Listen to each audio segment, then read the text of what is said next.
Bendiciones en Cristo, amados hermanos. Gracia y paz de nuestro Señor sea con cada uno de ustedes.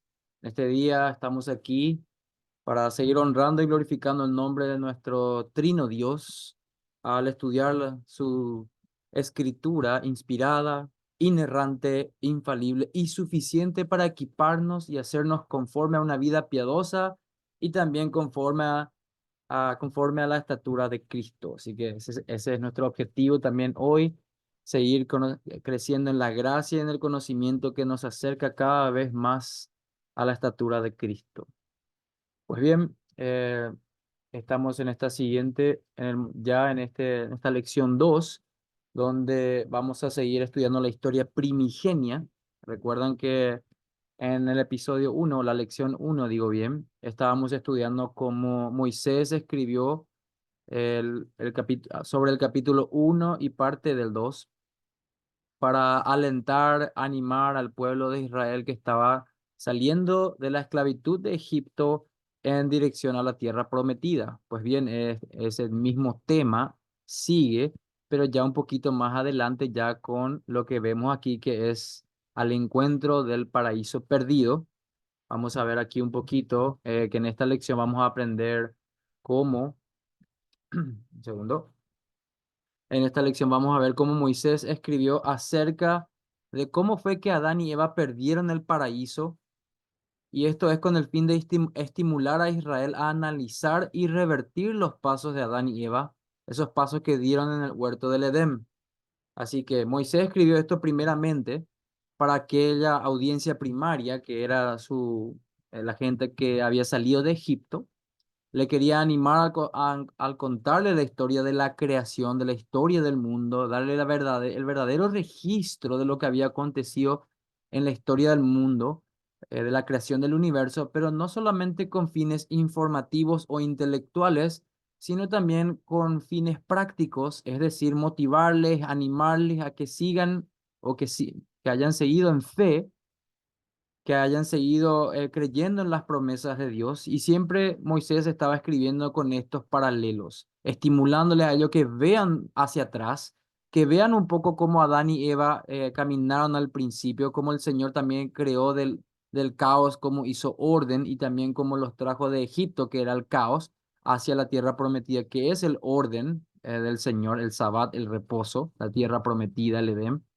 Entonces, en esta segunda ponencia vamos a ver un poco también este procedimiento que quiere seguir haciendo Moisés con ellos, o mejor dicho, que hizo con ellos, pero que también la escritura lo hace con nosotros, es decir, el Señor obrando a través de su escritura, un mensaje que tuvo como audiencia primaria a ese pueblo que salía del Éxodo, también es para nosotros hoy. Muy relevante, muy práctico, muy edificante, que verdaderamente nos va a llevar a una meditación profunda sobre nuestras vidas, y esperemos que también esto nos anime a seguir con fidelidad, con pasión por el Señor, anhelando esa tierra prometida, anhelando el regreso de nuestro Señor Jesucristo, donde reinaremos con Él. Veremos que ese mismo estímulo que Moisés le dio a Israel, la estimulaba para que entren en ese paraíso, en ese Edén, en esa tierra prometida. Ese mismo estímulo es el que nos da el Señor a nosotros hoy, la misma motivación, es decir, revertir lo que Adán y Eva hicieron. Recordemos que si uno no se ha arrepentido de sus pecados, sigue todavía en Adán, en su representante, en su cabeza federal, Adán. Si uno no se ha arrepentido de sus pecados y confiado en Cristo, no está verdaderamente bajo la representación de Cristo, sino que sigue bajo Adán. Y nosotros, al ver que Adán cayó y con él su posteridad, es decir, nosotros nos vemos también obviamente desarmados, condenados, sin esperanza en este mundo, pero también al entender de que esa tierra nueva, ese cielo nuevo, de que vino verdaderamente el postrer Adán y fue obediente, obediente como tenía que haber sido Adán. Él sí conquistó todas las promesas que Adán tenía que haber hecho y no lo logró, que cayó ante la tentación del enemigo y también de su concupiscencia, gozando de un libre albedrío único en ese tiempo.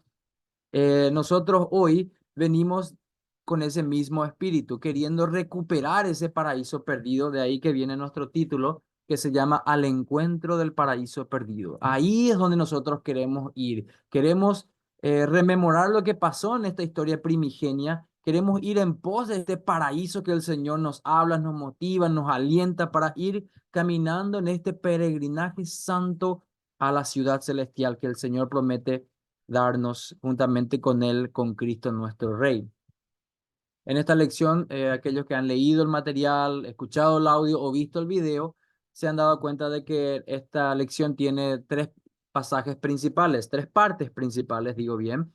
La primera es, Moisés tenía una estructura literaria intencional. Él estaba escribiendo intencionalmente. Todo lo que él armaba era un rompecabezas, era un esquema, como cuando hacemos una pequeña estructura con legos, con pequeñas objetos de plástico que pueden encastrarse uno con otro. Vamos formando un edificio como un albañil lo hace también con un castillo, tal vez.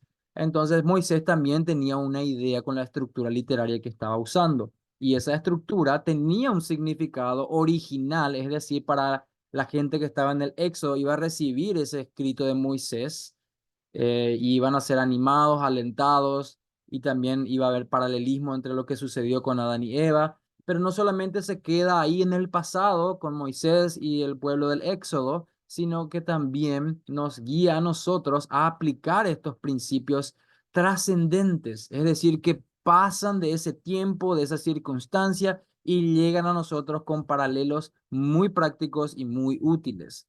Bueno, cuando vemos la estructura literaria, vemos que Moisés, no, vamos a ver un poco dos partes, la visión panorámica, así como un águila vuela alto y puede ver la ciudad completa, puede ver dónde están los diferentes paisajes, los parques, los edificios, etcétera. Puede visualizar bastante bien. De esa misma manera vamos a hacer ahora una mirada de pájaro, diríamos, cómo está estructurada este libro de Moisés, mejor dicho, Génesis capítulo 2 y Génesis capítulo 3 en estos versículos que aquí nos muestran. Y vamos a ver también de que hay una simetría, de que hay una organización meticulosa, organizada e intencional, y de que hay paralelos que son intencionales para que Moisés aliente al pueblo que estaba en el Éxodo, pero no solo a ellos, sino también a nosotros en el día de hoy. Recordemos que esto no es solamente historia antigua, no es solamente una información del pasado, hermanos. Estos son verdaderamente nuestros hermanos. Es la historia de nuestra familia, es nuestro árbol genealógico espiritual, así que tiene relevancia. Con los santos pasaremos la eternidad en el cielo nuevo y tierra nueva. Imaginen las charlas que tendremos con ellos, con Moisés y con la gente que entró en la tierra prometida, con aquellos que verdaderamente gozaron de esa regeneración y salvación, confiando solamente en el Mesías prometido, para ellos un Cristo que habría de venir en el futuro, para nosotros un Cristo que ya vino en el pasado y que volverá para la consumación de todo su reino.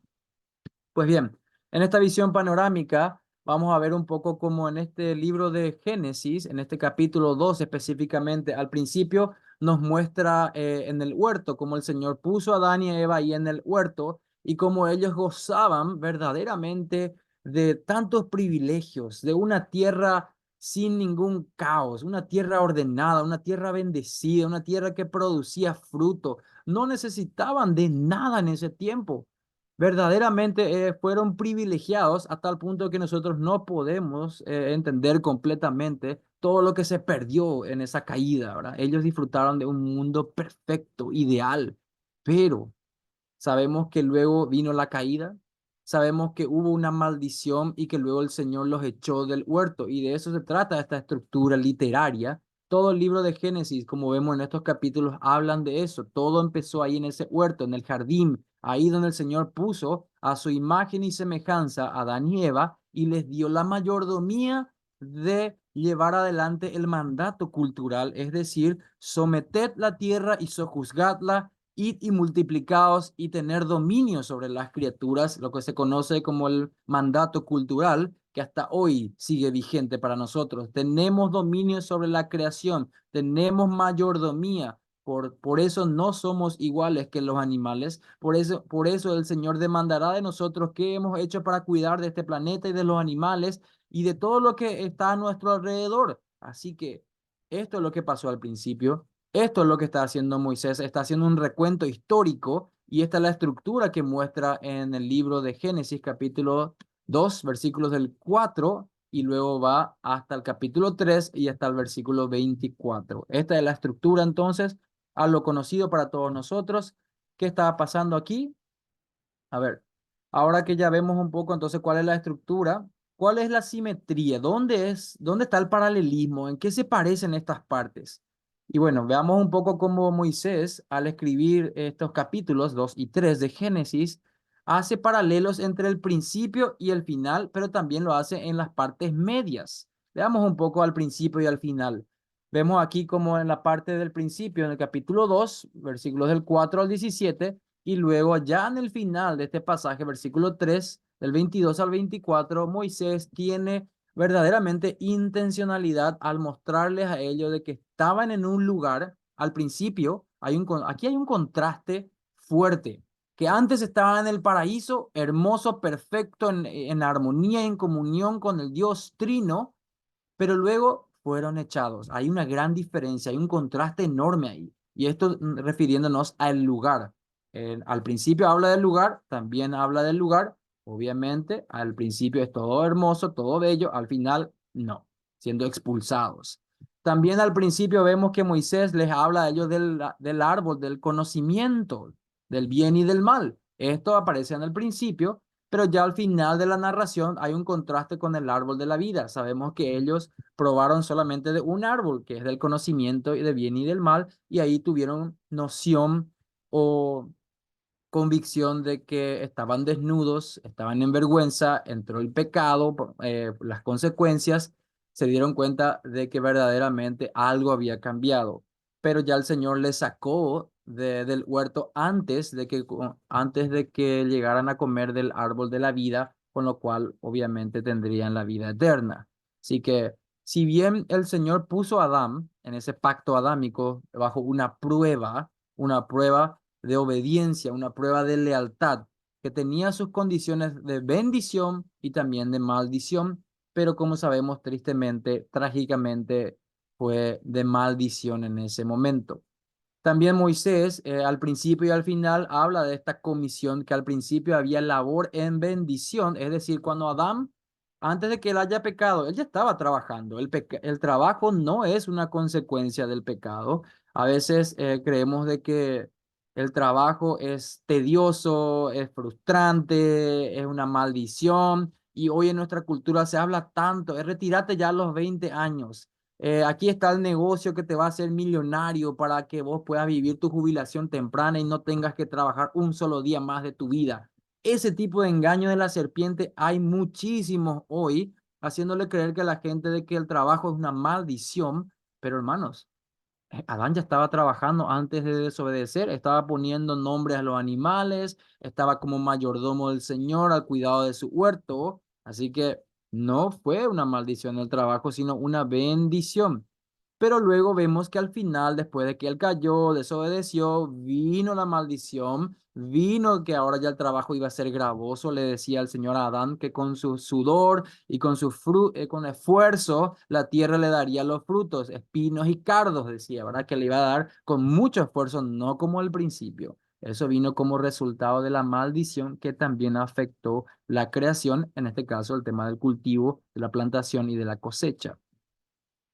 Pues bien, eso fue entonces el contraste que hizo, eh, a ver un poco, perdón. ¿Por qué Moisés estaba haciendo este contraste al principio y al final? Bueno, para que su audiencia pudiera ver un poco cómo era en el principio antes y cómo fue al salir de ahí. Y le estaba diciendo a ellos, ustedes salieron de Egipto. Perdón, el Señor les rescató a ustedes de Egipto. Ahora vamos hacia el paraíso. Ahora vamos en busca de este paraíso perdido que habíamos perdido, que Adán y Eva habían perdido. Nosotros como su descendencia vamos camino a ese paraíso porque fuimos echados. Entonces, le está mostrando a dónde tienen que ir. Le está mostrando, sí, que ahora hay trabajo gravoso, sí, que ahora hay conocimiento del pecado, sí, pero también les dice que el trabajo es una bendición de Dios, que no es que le llevó al desierto y le dejó de vacaciones a todo el mundo por indefinidamente, no, siguió con el progreso del trabajo, le estaba motivando a ellos a que sean personas verdaderamente adoradores de Dios en su trabajo también. Entonces, era una motivación que Moisés estaba haciendo a este pueblo aquí, al principio y al final. Pero cuando empieza a escribir en las porciones medias, seguimos viendo de que hay una simetría. ¿A qué simetría nos referimos? Bueno, obviamente al principio había una relación con Dios, todo era lindo, bonito, pero ¿qué pasó después? Ya sabemos, desobedecieron, cayeron y hubo una desarmonía en la comunión con el Señor, se perdió, empezaron a culparse el uno al otro, le culparon a Dios también, las relaciones fueron de mal en peor, al principio era todo hermoso, todo bello, pero luego ya empezaron las rencillas, no, la mujer que me diste, ya empezaron los problemas. Al principio no había mal, no había pecado, pero luego ya sí hubo. Y también vemos de que en Génesis 3:15, ya la promesa del Evangelio tiene también hay una información que habla de que la serpiente vendría y mordería el talón o el calcañar, como dice la Reina Valera, de aquella simiente que vendría de la mujer, o sea, de Eva, su descendencia. Cristo vendría a tener una batalla también con el Mesías, con la serpiente y el Mesías habría una batalla, que eso se habla en Génesis 3:15.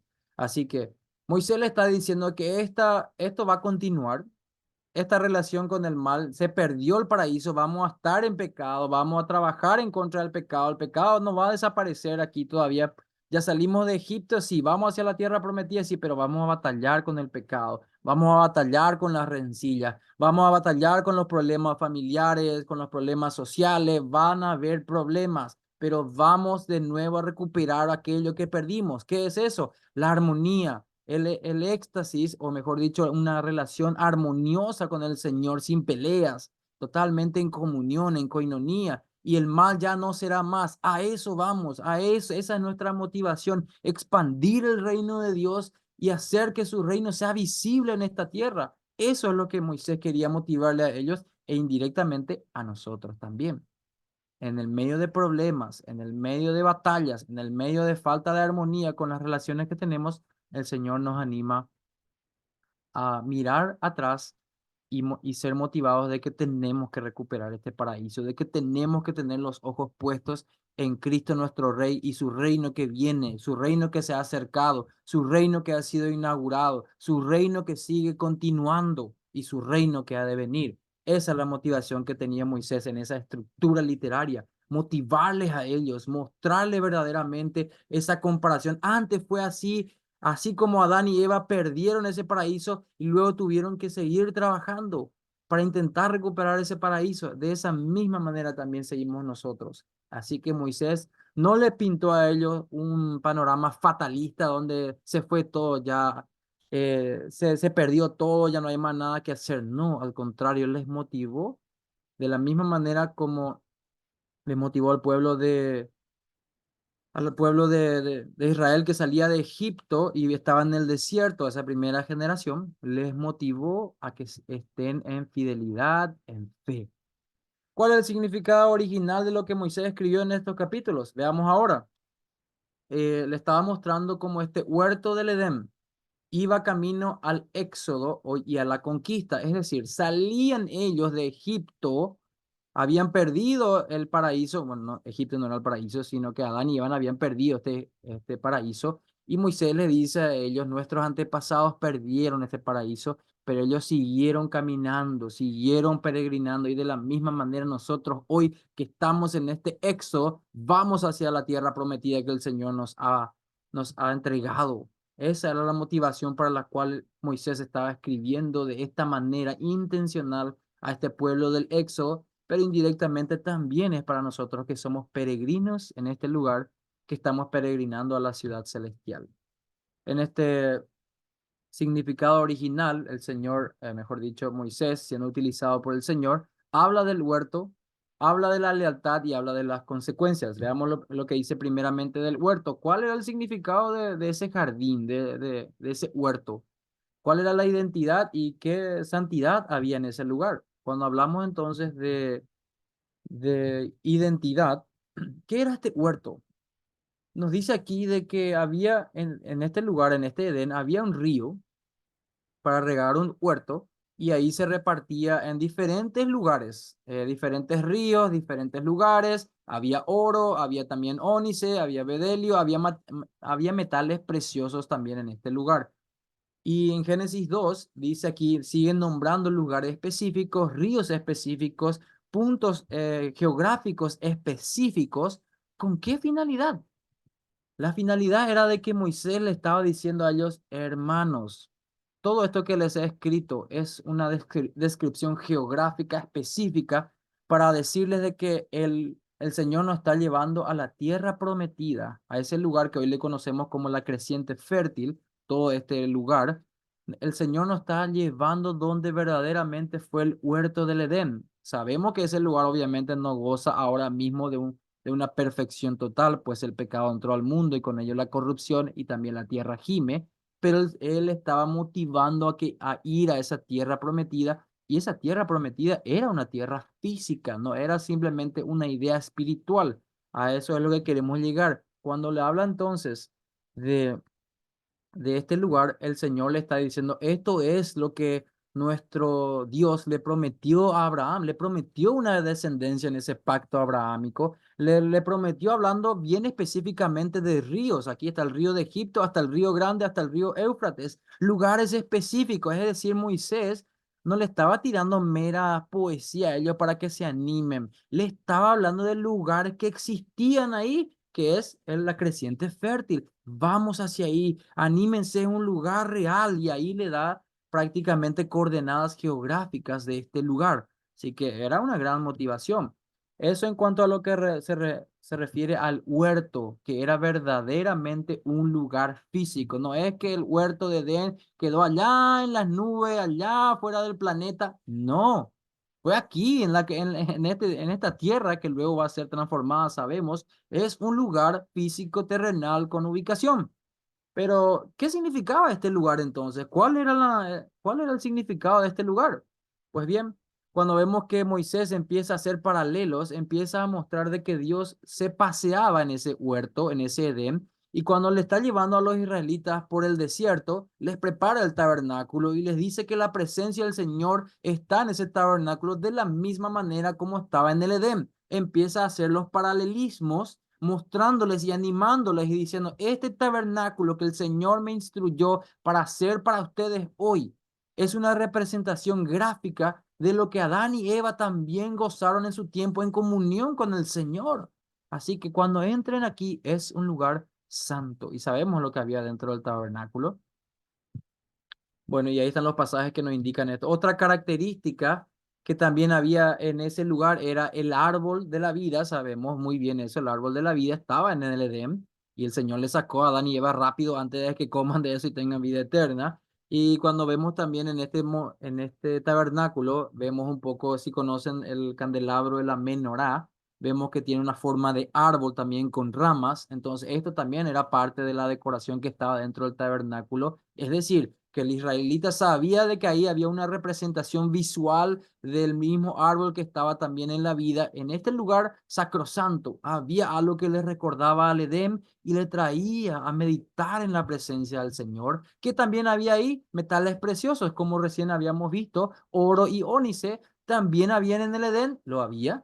Había también en el tabernáculo, también. Así que el Señor le está, perdón, Moisés le está mostrando a su pueblo este tabernáculo que representa o que tiene un paralelo con el Edén, también lo tiene con la tierra prometida de Canaán, la tierra que a donde vamos a ir, a donde estamos peregrinando. Entonces le está mostrando, hay una relación entre el Edén, el tabernáculo y la tierra prometida. Moisés le está animando a seguir caminando hacia la tierra prometida, mostrándole los paralelos que hay con el Edén, el paraíso que se perdió.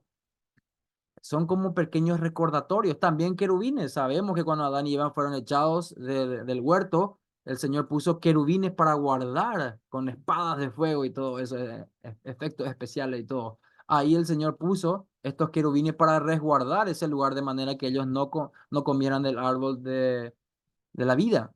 Y también nosotros vemos de que hay en el arca. dentro del tabernáculo había querubines, es decir, era una representación de el Edén, de querubines que también estaban ahí. Moisés sigue intencionalmente recibiendo órdenes del Señor para todo lo que es el mobiliario del tabernáculo, que tiene una intención clara, recordarles el paraíso que se perdió y al paraíso donde quieren volver. ¿Qué otra cosa más había en este tabernáculo? La entrada, por el lugar por donde uno entraba, tiene el mismo paralelo de oriente. Así que había una ubicación geográfica. El Edén era un lugar geográfico, es un lugar geográfico. No es, como dije, una mera idea fantasiosa allá fuera del planeta. Es un lugar y se entraba por el oriente. De la misma manera, al entrar al tabernáculo, el sumo sacerdote entraba por en esta orientación en el oriente. ¿Qué más ocurría en el tabernáculo? Un servicio a Dios. Sabemos los sacerdotes que estaban ahí sirviendo al Señor, con ritos especiales, con ropas especiales, todo dado por el Señor, obviamente, a Moisés para que llegue a ellos. Y también sabemos que en el Edén, nuestros primeros padres, Adán y Eva, funcionaron también o trabajaron también como sacerdotes del huerto que el Señor le había dado, trabajando la tierra, estando a cargo en la mayordomía, el mandato cultural que le había comentado antes. Así que ¿qué más también había en este tabernáculo? Bueno, interesantemente, Moisés, antes de recibir las instrucciones del tabernáculo, pasa 6 días con el Señor y al séptimo recibe las instrucciones de cómo hacer el tabernáculo. ¡Wow! ¿Acaso eso no nos recuerda lo que pasó en el Edén? 6 días la hora de la creación y el séptimo el reposo. Nuevamente vemos este paralelo, que en 6 días fue Moisés a encontrarse con el Señor y al séptimo el reposo y recibió las instrucciones para el tabernáculo, que era un lugar físico que era en el desierto, donde estaban con ellos para recordarles de la presencia del Señor, una especie de recordatorio en 3D todos los días. ¿Qué era lo que quería hacer Moisés? Quería decirle, hay un lugar santo. Este huerto del Edén es un lugar santo, donde la presencia de Dios, donde la comunión con Él es real. Ahora estamos en el Éxodo, ahora estamos con un tabernáculo, pero vamos a Canaán, vamos a ese paraíso perdido. Ese es el lugar santo que tenemos que recuperar. ¿Cómo se llama nuestra clase? Recuperando el paraíso. Ese es el maravilloso plan que el Señor hizo, la maravillosa estructura que el Señor le dio a Moisés también en este libro de Génesis para deleite y aprovechamiento de ellos, pero también para nosotros hoy. Nosotros también estamos peregrinando a aquella tierra prometida, a la patria celestial, a la ciudad celestial de nuestro Señor Jesucristo, que es nuestro Rey. Bueno, Deuteronomio capítulo 12, versículos 10 al 11, donde le habla nuevamente: mas pasaréis el Jordán y habitaréis en la tierra que Jehová vuestro Dios os hace heredar, y él os dará reposo de todos vuestros enemigos alrededor, y habitaréis seguros, y al lugar que Jehová vuestro Dios escogiere para poner en él su nombre. Allí llevaréis todas las cosas que yo os mando, vuestros holocaustos, vuestros sacrificios, vuestros diezmos, ofrendas, elevada vuestras manos y todo lo escogido de los votos que hubiere prometido a Jehová. El Señor le dijo a Moisés: anda a decirle a Faraón que tenés que ir a adorar allá en la tierra prometida. Para eso le sacó de Egipto. Le llevó, obviamente, sabemos, 40 años por el desierto, deambularon por incredulidad, pero el objetivo siempre era ir a la tierra prometida para adorar a Dios. Ese era el objetivo, ¿verdad? Pero ya sabemos qué pasó. Entonces, ya entendiendo un poco el significado del huerto, de su identidad y de la santidad de ese lugar y cómo también era representado en el tabernáculo y también en la tierra prometida de Canaán, la creciente fértil, que ya vimos un lugar geográfico, veamos ahora un poco por qué Moisés estaba escribiendo esto. Quería enseñar un poco también sobre la lealtad. ¿Qué hay sobre la lealtad? Cuando hablamos de la lealtad, estamos hablando de que Adán y Eva en el Edén y también el pueblo de Dios en Canaán tenían que tener la misma lealtad. En Génesis 2 vemos donde el Señor le dice a Adán: si come de este árbol del bien y del mal, va a morir. Es decir, le está llamando a ser leal, a ser fiel. Eso es lo que estaba pasando en el Edén, y también a su pueblo en Canaán le dice lo mismo. Deuteronomio le dice: cuidado de poner por obra todo mandamiento que yo os ordeno. Cuando vayas a vivir ahí y te multipliques y entres y tengas la tierra que Jehová te prometió, ¿qué va a pasar ahí? Tenés que acordarte de todo lo que el Señor te trajo aquí. Así que, ¿había una lealtad que el Señor que pidió de Adán y Eva? Sí. Hay un paralelo con la lealtad que el Señor pidió al pueblo del Éxodo que estaba con Moisés saliendo, que era la primera audiencia de este escrito. Sí. Pide el Señor de nosotros también hoy esa misma lealtad a su voluntad revelada. Sí. Así que hay paralelos, hay conexiones para nosotros y hay promesas. Y comeréis y te saciarás y bendecirás a Jehová tu Dios por la buena tierra que te habrá dado. Deuteronomio habla de esto. Entonces, hay mandamientos, hay decretos que el Señor ordena. Es decir, no solamente nos invita a ser fieles, sino que nos ordena a ser fieles. A ver, bueno, aquí vemos entonces las consecuencias. Obviamente una falta de lealtad habla de muerte. Entonces, ¿qué era lo que Moisés quería hacer en esta historia primigenia? El escrito de la historia primigenia quería decirle al pueblo de Éxodo, hey, como Adán y Eva recibieron mandatos de ser leales, así también nosotros hoy en este desierto, el Señor nos manda que seamos fieles, leales, de manera que podamos entrar a la tierra prometida. Nosotros que ya sabemos lo que pasó, triste, trágico, solamente un par de personas entraron y toda una generación quedó detrás, sabemos, pero ellos recibieron ese ánimo, recibieron este escrito para caminar fielmente, es decir, el Señor no les dejó abandonados a su propia prudencia, sino que le dio estos medios de gracia para que puedan ser fortalecidos y animados, pero la concupiscencia, la carne, la tentación, el enemigo pudo más. Bueno, eso fue en cuanto al significado entonces de la lealtad, que era lo que pedía el Señor de ellos. Para esto estaba escribiendo Moisés, ya vimos que era el huerto, ya vimos que también Moisés estaba escribiendo para animarle a ser leales al Señor, como Adán y Eva fueron animados también, pero cayeron. Pero también ahora vemos que hay consecuencias. Cuando Moisés escribe esto, hay consecuencias que quiere que el pueblo de Éxodo sepa por causa de la desobediencia. ¿Y cuáles son las consecuencias? Bueno, ya sabemos, muerte, sufrimiento y exclusión. Cuando hablamos de muerte, obviamente el mismo paralelo a Adán se le dijo que obedezca o si no moriría. ¿Sucedió eso? Sí. ¿Terminó muriendo Adán? Sí. ¿Murió instantáneamente? No. No fue eso lo que el texto tenía como intención de que muera ahí al mismo lugar, en el mismo tiempo, sino de que ciertamente moriría algún día y así sucedió, como registra el árbol genealógico de Adán. Obviamente, ¿será que Moisés le dijo también esto al pueblo de Egipto de que si son desobedientes van a morir? Sí. ¿Hay consecuencia entonces por la falta de lealtad? Sí, muerte.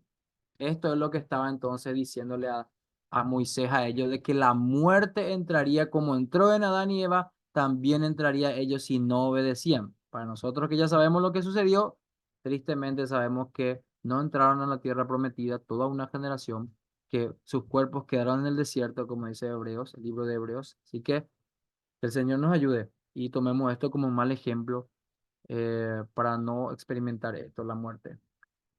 Otra consecuencia también que Moisés está enseñando aquí con esta historia primigenia es de que el sufrimiento entraría. Cuando hablamos de sufrimiento, obviamente Moisés vuelve otra vez al Edén y les vuelve a decir lo que recibió Adán y Eva, en este caso Eva, en cuanto a al parto, los dolores que causaría y todo esto, era un sufrimiento. ¿Y por qué sufría? Por causa de que el pecado entró al mundo. Es una consecuencia, el sufrimiento que hay hoy en el mundo es causa del pecado. Obviamente la tierra también tiene este sufrimiento. La tierra no da el fruto como tiene que dar naturalmente, sino que con mucho esfuerzo también lo da.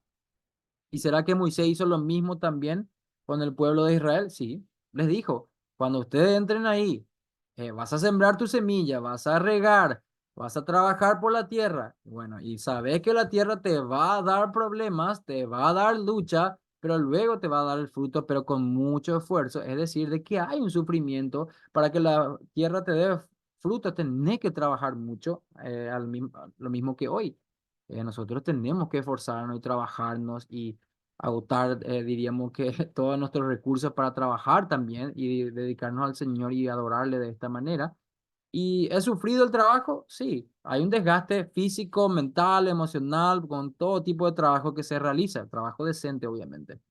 Ok, entonces, ¿qué estaba haciendo Moisés? Le estaba diciendo las consecuencias de la desobediencia, de la falta de lealtad, trajo muerte trajo sufrimiento a Adán y Eva y también va a traer a ustedes si no se arrepienten, si no se esfuerzan, va a traer más y más sufrimiento, pero obviamente no podemos escapar de esto porque la tierra está maldita, ¿verdad? ¿Qué más trajo como consecuencia esta desobediencia, esta caída? Moisés sigue mostrándole estos ejemplos negativos. Exclusión. ¿A qué se refiere con esto? Obviamente, sabemos que el Señor le dio a Adán esta orden de que si come de esto va a morir, etcétera. ¿Qué fue lo que pasó? Perdón, me salté. Aquí dice, dijo Jehová Dios, he aquí el hombre es como uno de nosotros, esto después de que probó el fruto, sabiendo el bien y el mal, ahora pues que no alargue su mano y tome también del árbol de la vida y coma y vive para siempre. Entonces el Señor, sabiendo lo que podía ya ocurrir, le sacó a ellos de ahí rápidamente, puso querubines y bueno, este árbol de la vida, que luego vamos a ver con más detalle, pero aquí tenemos una especie de anticipo, vemos que ese árbol de la vida también se menciona en el libro de Apocalipsis más adelante. Obviamente vamos a participar aquellos que nos hemos arrepentido de nuestros pecados y confiado en Cristo, participaremos de este árbol de la vida, esta vida eterna que es verdaderamente en Cristo Jesús, que Él fue la primicia, el que participó de este árbol y recibió también este cuerpo glorificado y esta vida eterna que el Señor nos promete. En cuanto a Israel, ¿recibieron ellos algo parecido? Sí.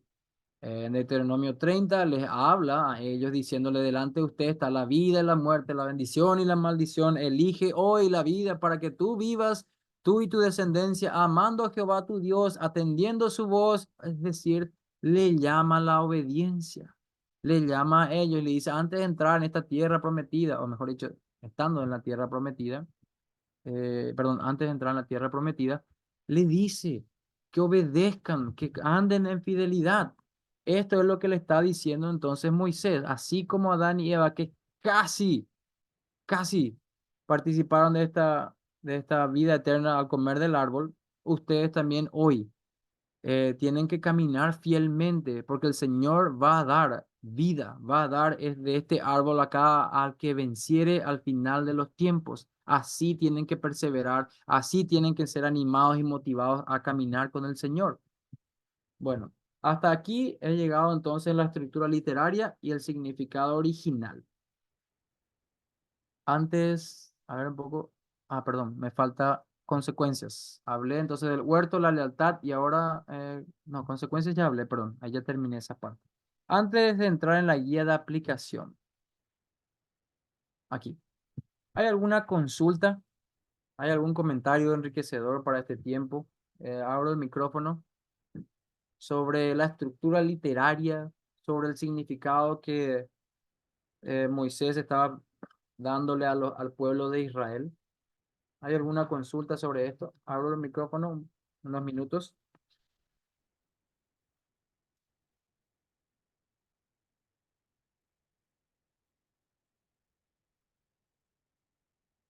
En sus preguntas de repaso, en la pregunta uno dice, da una visión panorámica de las secciones principales del Génesis, capítulo 2, versículo del 4 al 3:24. Esto nos habla de la estructura literaria. En la pregunta 2 se dice, explica la importancia de las simetrías en las secciones principales de este pasaje. Creo que hablamos de la simetría, hablamos también de la vista panorámica. A ver, un poquito, me voy rápido atrás otra vez, solamente para darle una guía ahí. En la pregunta uno, cuando me habla a ver, dice, da una visión panorámica de las principales secciones. Segundo, voy a darle. No voy a llegar. Aquí. Esta es nuestra visión panorámica para su pregunta uno. ¿Cómo fue en el huerto? ¿Cómo fue la mejor situación? Bajo la maldición y fuera del huerto. Esta es la estructura literaria de la cual habla el libro de Génesis, capítulo 2, versículos del 4 y también capítulo 3 al 24. Esta es la estructura. Diríamos que es lo que ustedes utilizarían para su pregunta de repaso uno. Ya para la pregunta de repaso 2, que nos habla de la simetría, nos habla de esto. ¿Cuál era la simetría? De que había paralelos. Hablaba de la localización de los árboles y de la comisión. y esto era paralelos al principio y al final, y también había paralelos en el medio. ¿Qué era el medio? Relación con Dios, relaciones humanas y relaciones con el mal. Esto es la pregunta 2. En la pregunta 3, ¿cómo identificó Moisés el huerto del Edén y por qué explicó la santidad del huerto? A ver, aquí. Aquí habíamos hablado entonces de la santidad y vimos cómo la santidad en el tabernáculo le estaba hablando a ellos. Esto es con respecto a la pregunta 3, qué es lo que estaba pasando en el tabernáculo, que era una representación de la santidad, de la presencia, de la comunión con Dios. Y vemos que había muchas características: el árbol de la vida, el oro, los metales preciosos, los querubines, la entrada y también los 6 días donde Moisés fue junto al Señor y en el séptimo recibió las instrucciones para el tabernáculo.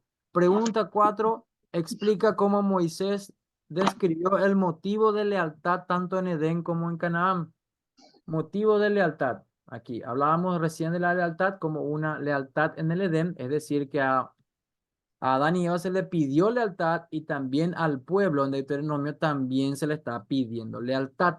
Es decir, hay un paralelo, hay una motivación. El Señor está diciéndole al pueblo, como a Adán se le pidió lealtad, así también a nosotros se nos está pidiendo lealtad para recuperar el paraíso del Señor. Pregunta 5, que es sobre la deslealtad, que tiene la misma relación. ¿Ok? Obviamente hablamos ahí entonces. A ver, un poco. Pregunta 6. Explica cómo los eventos primigenios de Génesis 2 y 3 se conectan con la vida de los israelitas en los días de Moisés. Cuando hablamos entonces, ¿qué era lo que estaba pasando? Había muerte, había sufrimiento, había exclusión. Esto es las consecuencias que habían entonces, que estaban experimentando ellos. Hasta la pregunta 6 entonces hemos cubierto hasta aquí. Si hay alguna consulta sobre estas preguntas de repaso, el micrófono está abierto. Antes de que entre en la última parte, que son las preguntas de aplicación.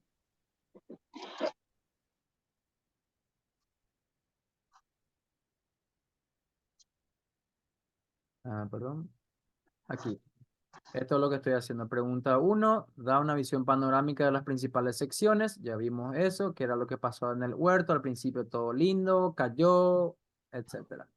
Esto es lo que acá, simetrías, Moisés en el huerto del Edén, y explica cómo el motivo de lealtad, las consecuencias y también los eventos primigenios. Hasta la pregunta 6, entonces, he acompañado esta instrucción. Si hay alguna consulta, ¿no?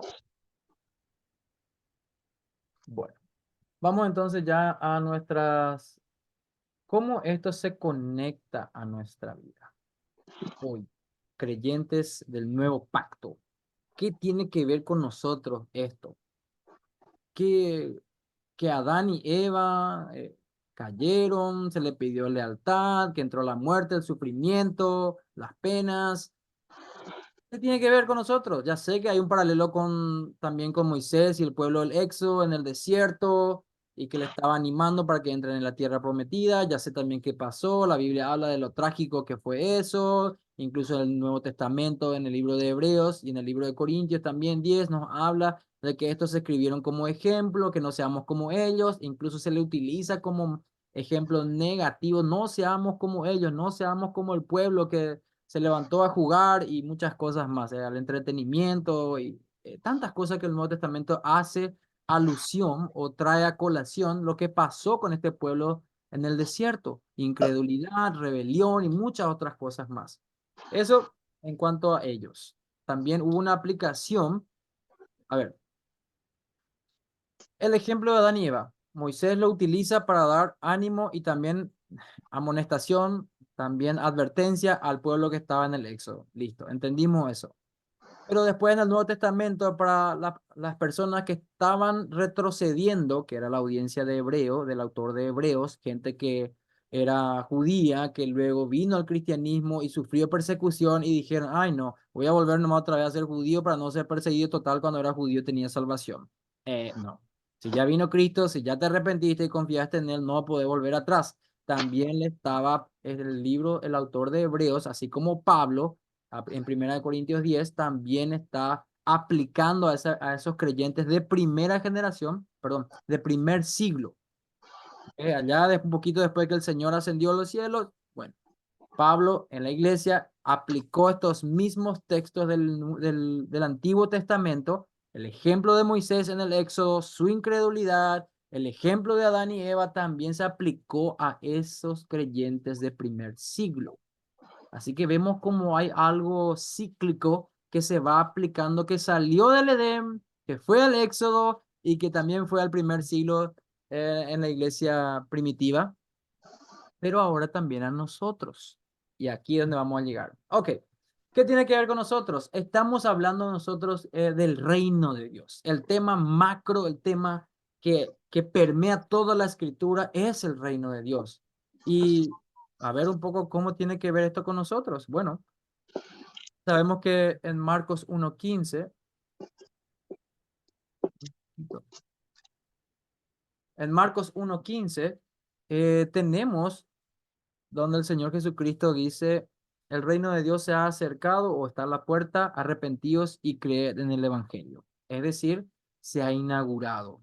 Con el Señor, al venir aquí, su reino se ha inaugurado, estaba a la puerta, luego Él muere, resucita y asciende y está sentado al trono, su reino es inaugurado en ese momento. Ok, ¿qué tiene que ver con nosotros esto? ¿Cuál es el paralelo con lo que pasó con Adán y Eva y también con el pueblo del Éxodo? Pues bien, cuando hablamos de inauguración, ¿qué es lo que dijo Pablo y Mateo? Veamos un poco el apóstol Pablo y también el apóstol Mateo. Recordemos nuestra fe apostólica. ¿Qué dijo Romanos? Hermana Catalina, ¿me ayuda a leer, por favor? ¿Qué dijo Pablo sobre la inauguración del reino? Un segundo. Hermana Catalina, su micrófono no está prendido.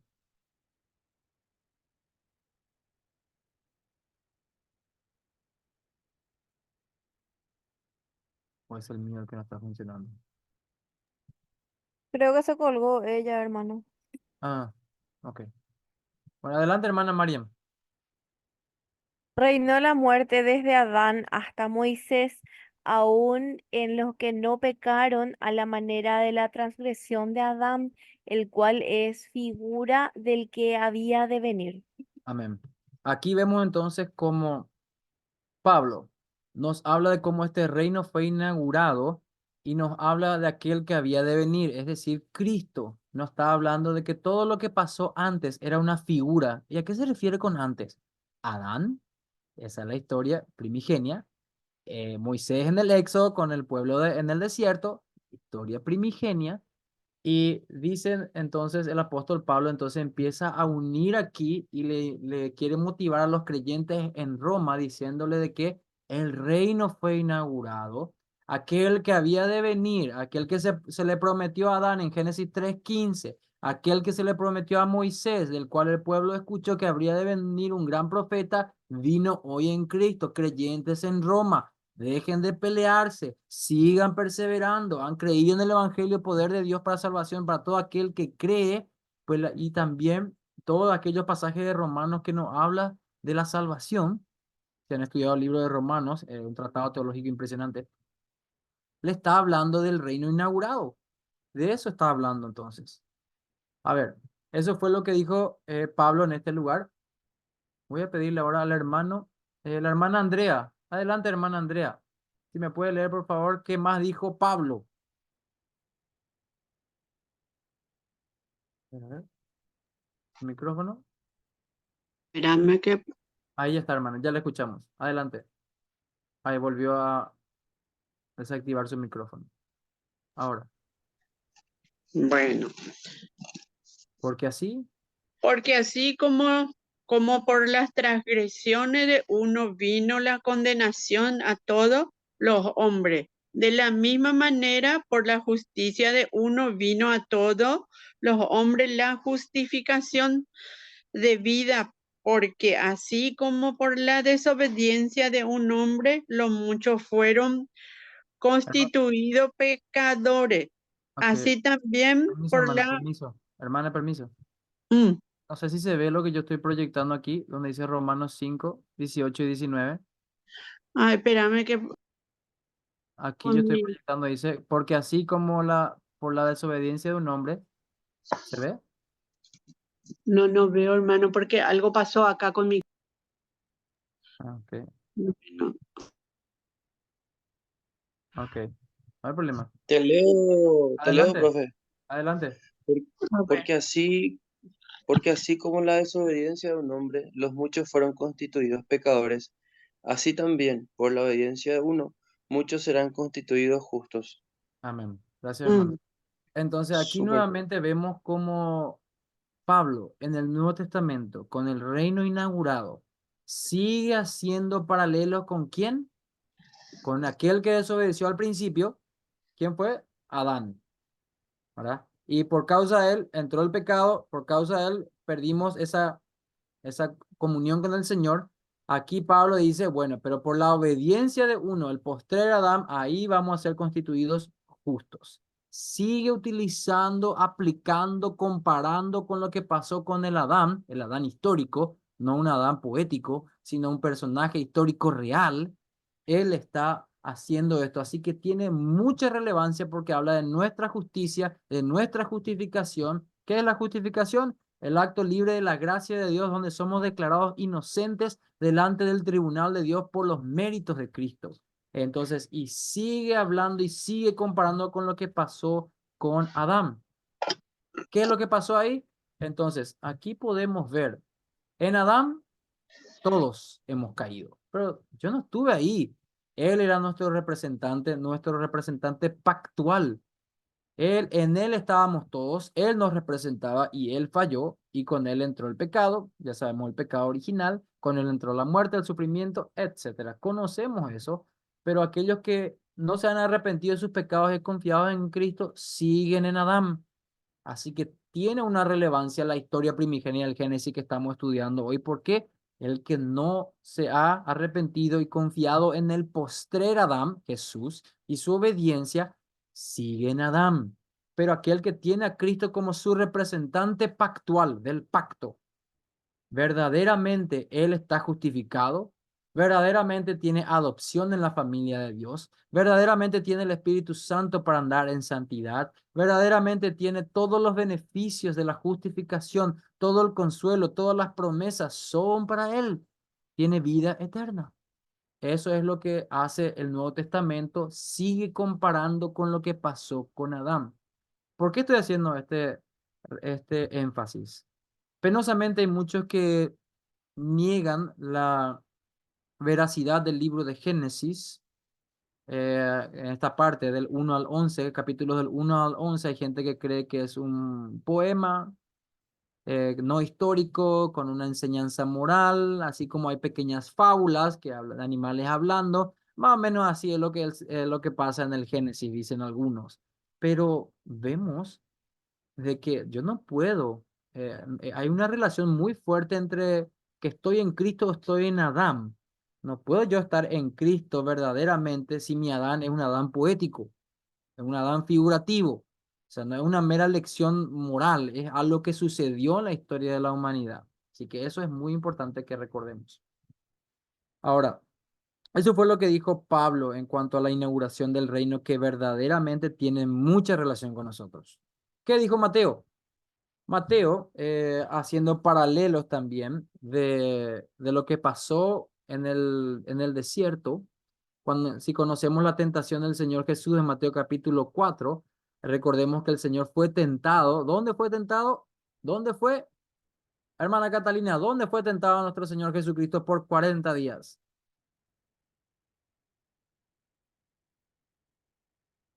Creo que hay problemas de micrófono, hermana. A ver, voy a ver si yo le puedo... En el desierto, hermano. En el desierto, En el desierto, así mismo, hermana. ¿Cuál fue una de las tentaciones que le ofreció el enemigo? que le ofrecía todo lo que había, le mostró todo lo que había en el mundo, que era de él, y que si le adoraba, él le concedía todo eso.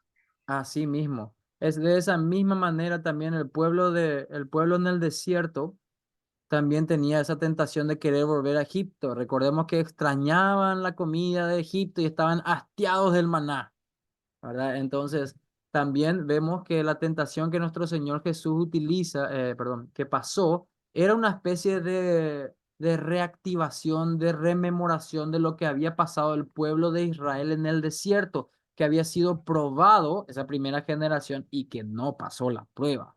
Pero Cristo, siendo el verdadero Israel de Dios, sí pasó la prueba.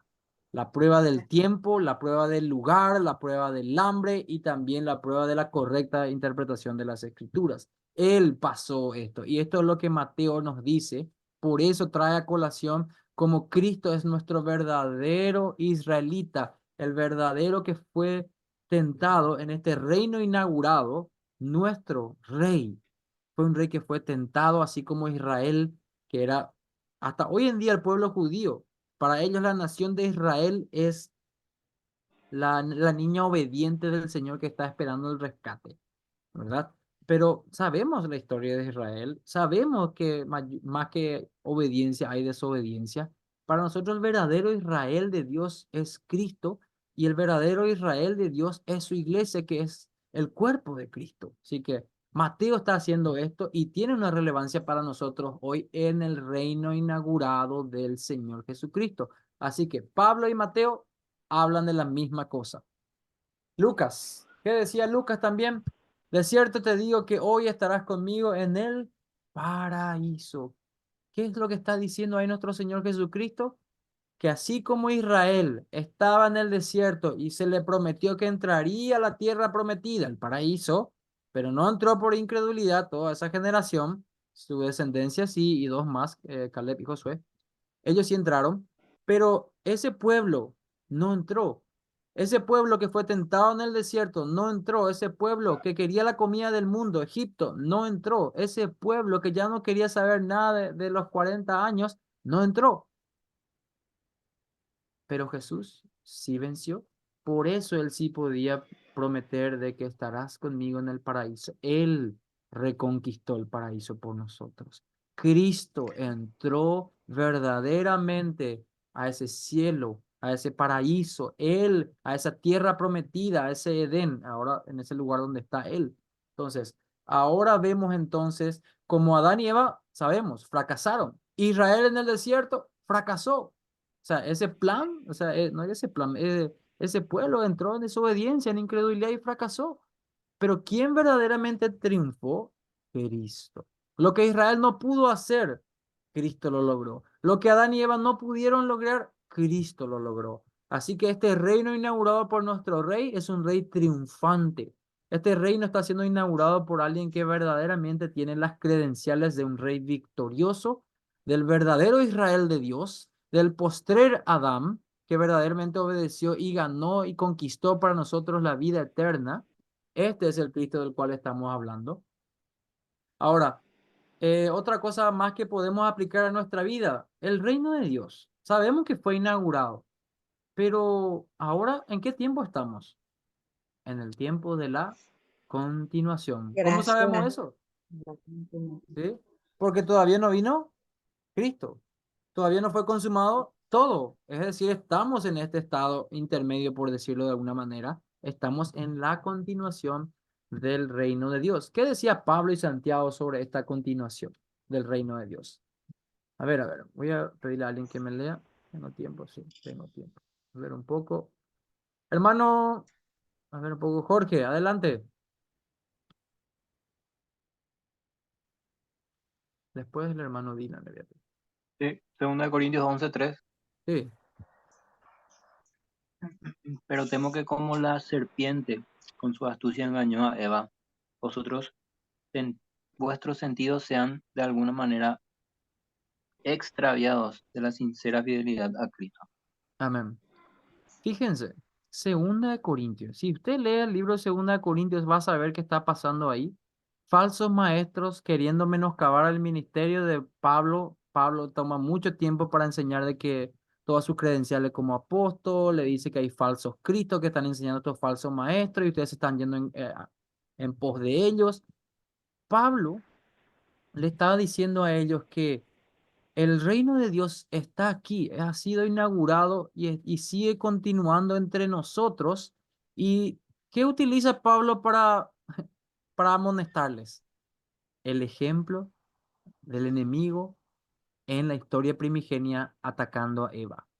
Le está diciendo, no caigan como cayó Eva en aquel tiempo, no sean engañados por el enemigo y estos falsos maestros que están viniendo con falsos Cristos. Es decir, está usando ejemplos reales del libro de Génesis, trae a colación para animar a la iglesia en Corinto a arrepentirse de sus pecados y no creer, no caer como cayó sus primeros padres. Entonces vemos la relevancia de esto que en este reino que está continuando hoy, que tenemos hoy falsos maestros. ¿Hay Sí, falsos tenemos. maestros o no hay? Sí, hay. Sí hay. Ahí en Brasil hay un tipo que se cree Jesús, que dice ser el Mesías, ¿verdad? No, no sabe. Hay gente en todas partes, falsos cristos por todas partes, falsos maestros, falsos apóstoles, falsa enseñanza. Hay tanta falsedad. Hay tanta tergiversación de lo que es la palabra de Dios, la sana doctrina. ¿Esto sigue vigente para hoy? Sí. Este pasaje que Pablo le habló al pueblo de Corinto con respecto a los falsos maestros y falsas enseñanzas y falsos cristos, ¿es relevante para nosotros hoy? Sí lo Sí, es. Totalmente. Así que, y podemos mirar al Génesis, a Adán y Eva como cayeron con la serpiente. Podemos mirar al pueblo de Egipto, el pueblo del Éxodo que estaba saliendo, pero que quería volver a Egipto. ¿Y qué había en Egipto? Falsa doctrina, falsas deidades, falsas enseñanzas, falsos dioses. A eso querían volver con tal de tener sus estómagos llenos. Así que no le importó, no le interesó y quedaron sus cuerpos en el desierto por incredulidad. ¿Sigue vigente? Sigue vigente. Santiago, hermano Dylan, adelante. Bienaventurado el varón que soporta la tentación, porque cuando haya resistido la prueba, recibirá la corona de vida que Dios ha prometido a los que la aman, Amén. los que le aman. Amén, hermano. Aquí nuevamente la tentación. ¿Fue nuestro Cristo tentado? Sí. ¿Fue el pueblo del Éxodo tentado? Sí. ¿Fue Adán y Eva tentados? Sí. ¿Quién de todos ellos resistió la prueba? Cristo. Solo Cristo. Recibió la corona de vida, la vida eterna, y hoy Él promete eso a todos aquellos que verdaderamente le aman. Y recordemos que el Señor define el amor. El que me ama obedece mis mandamientos. Mandamiento. Así de sencillo es. Santiago también tiene el mismo tenor. Sigue hablando en la misma forma de este reino inaugurado, haciendo o trayendo a colación también la tentación que recibió el pueblo de Egipto, el pueblo en Egipto, perdón, el pueblo en el desierto, y también Adán y Eva, y también lo aplica a su audiencia primaria, a quien él estaba hablando.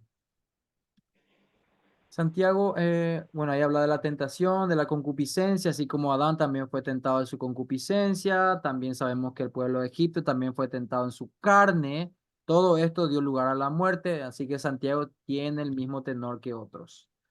En esta continuación, entonces, el Señor nos muestra a este Cristo precioso, su reino inaugurado, su reino que está en continuación y va camino a esa consumación, pero mientras esa consumación llegue, ¿cómo tenemos que estar delante de las pruebas, delante de la tentación? En fidelidad, fidelidad, obediencia, santificándonos en su palabra, que su palabra es verdad, como intercedía nuestro Señor en Juan 17. Eso en cuanto a el reino de Dios y su continuación. Cuando el Señor venga de nuevo, ese reino será consumado totalmente.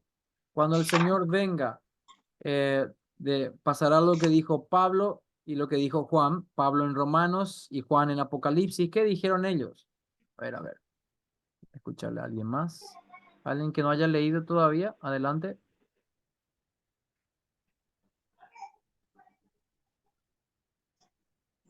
A ver, ¿alguien que no haya leído todavía?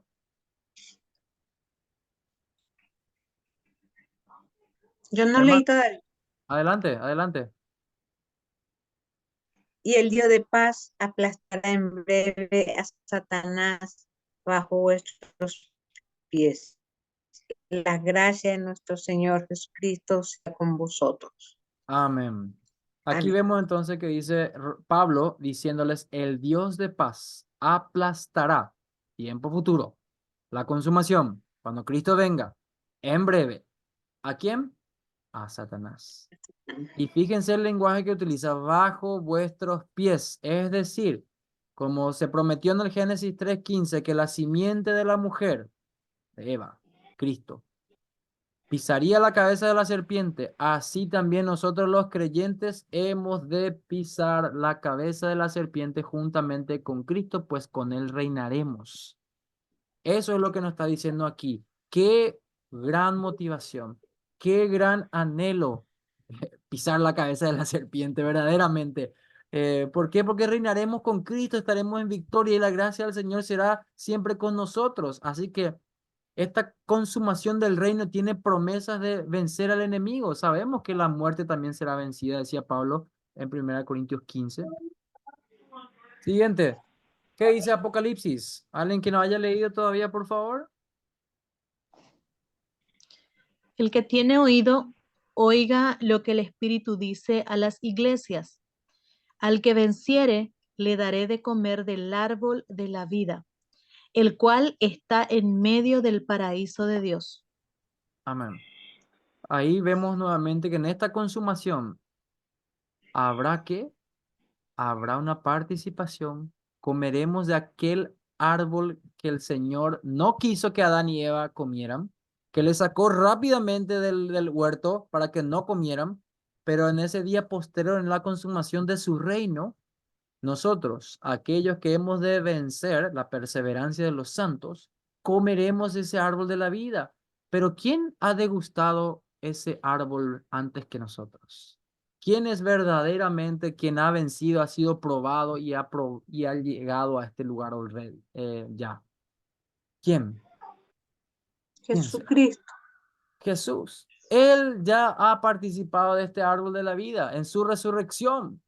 Y él está en ese paraíso, el cual está en medio del paraíso de Dios. ¿A qué quiero llegar con esto? De que en esa consumación, fíjense cómo otra vez en el último libro de la Biblia sigue haciendo conexiones con ¿qué? Con la historia primigenia, con el árbol. Empezó con el árbol en el libro de Génesis y en el libro del Apocalipsis termina otra vez con el árbol. Es decir, hay una conexión de principio a fin de ese árbol de la vida, en el cual el Señor con querubines y espadas flameantes de fuego lo puso ahí para que nadie lo probara, excepto aquel varón perfecto que era el postrer Adán.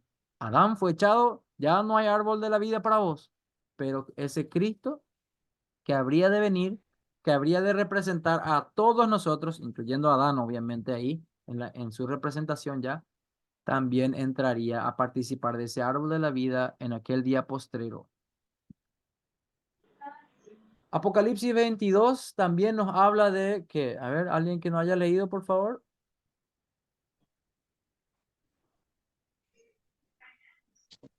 Después me mostró un río limpio de agua de vida, resplandeciente como cristal, que salía del trono de Dios y del Cordero, en medio de la calle de la ciudad y a uno y otro lado del río. Amén. Aquí vemos entonces nuevamente como el Señor sigue hablando de que, de lugares, a ver un poco, aquí, terminaba aquí a decir. Pero, adelante, hermana, puede seguir, por favor. Perdón, no le mostré la segunda parte.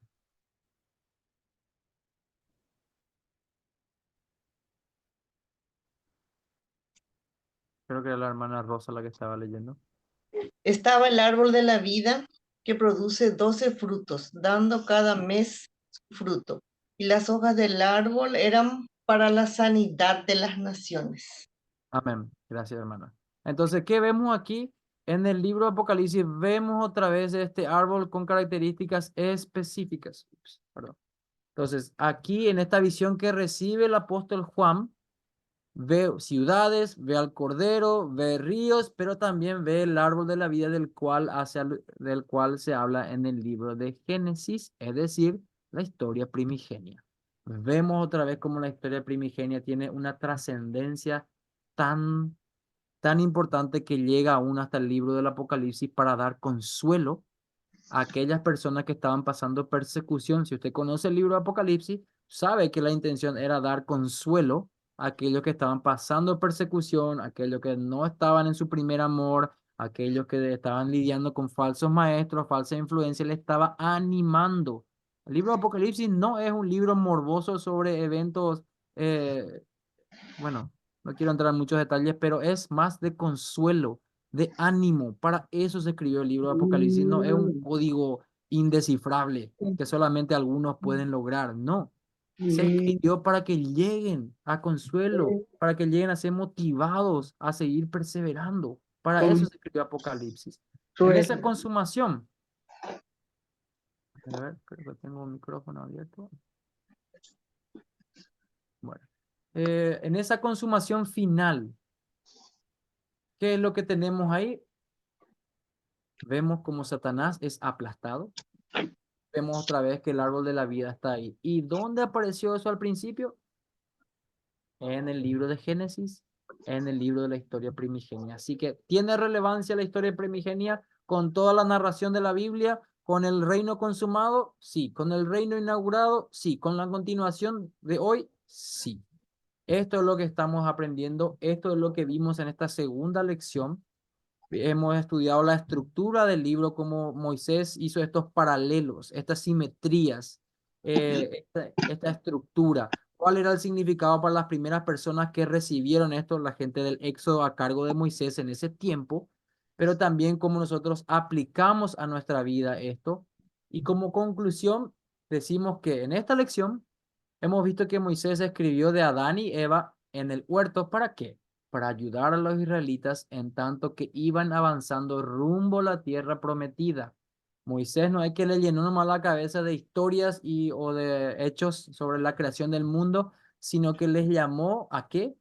A retrotraer, es decir, piensen un poco cómo empezó todo esto, del caos al orden, del llamado a lealtad a lo que pasó en la desobediencia y cómo tenemos que recuperar ese huerto de Edén, cómo tenemos que perseverar, pueblo de Israel que estamos en el desierto. No sigan anhelando Egipto, no sigan anhelando el mundo. Esto es lo que Moisés estaba haciendo con su audiencia primaria, pero también para nosotros. El mensaje de este pasaje es igual o similar a nosotros. Tenemos que escuchar también a Moisés convocar a los israelitas a avanzar hacia la tierra prometida, de la misma manera que esto nos permite a nosotros también pensar en lo que pasó antes.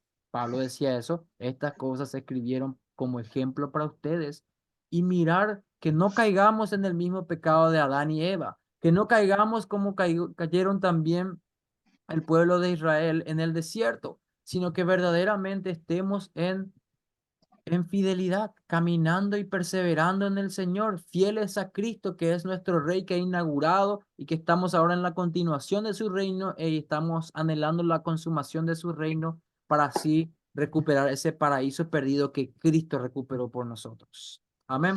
Amén. Entonces, esto sería entonces lo que hemos aprendido en esta segunda parte, denominado al encuentro del paraíso perdido.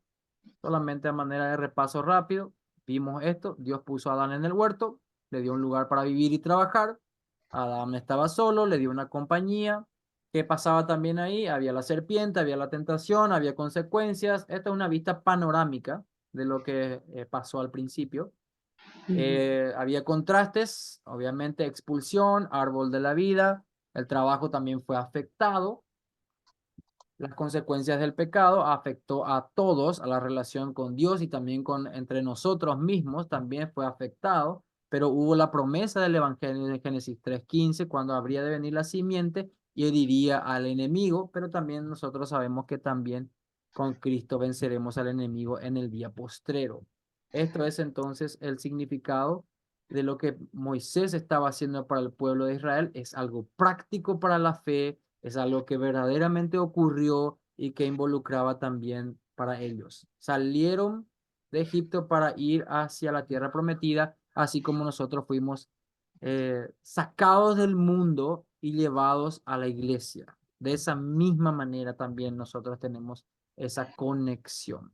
Salimos de una tierra impía para venir a una tierra santa. Amén.